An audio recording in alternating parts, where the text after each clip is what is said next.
So layers are the super cool thing of Photoshop. It allows for everything to happen. Let's go over them a little bit more.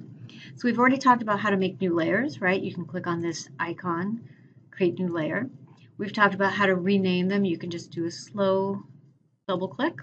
You can also right click on it, and somewhere in here there's the option to rename. You could color them, color coordinate them if you want. My computer's just really being slow right now, but you can color coordinate them if you want. If you want to be super organized, you could also make folders and then put your grouping. Let's say you have lots and lots of different layers, put them into folders.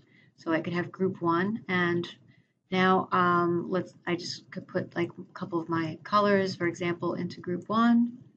So these guys are my green 2, my purple, my black are all in group 1. I have the eyeball, which turns off the visibility, and it's all just temporary. So that's a really easy way to be able to see your effects with and without, and also just identify a label, identify a layer. Speaking of identify a layer, so anytime I want to work on a layer, it has to be selected here.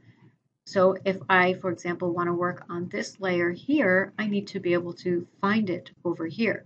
If I have things labeled, that's helpful. I can do the click off and on of my eyeball to be able to find the layer. Okay, it's this layer here. Another thing you can do is you can use your Move tool to help you identify things, but you want to make sure the Move tool has Auto Select checked in the options bar. So when that's checked, any layer, or sorry, any part of my image that I click on, it'll automatically grab the correct layer. So that's generally the way that I do it. It's very helpful. As you can see, I'm just clicking around and it's grabbing the right layer for me.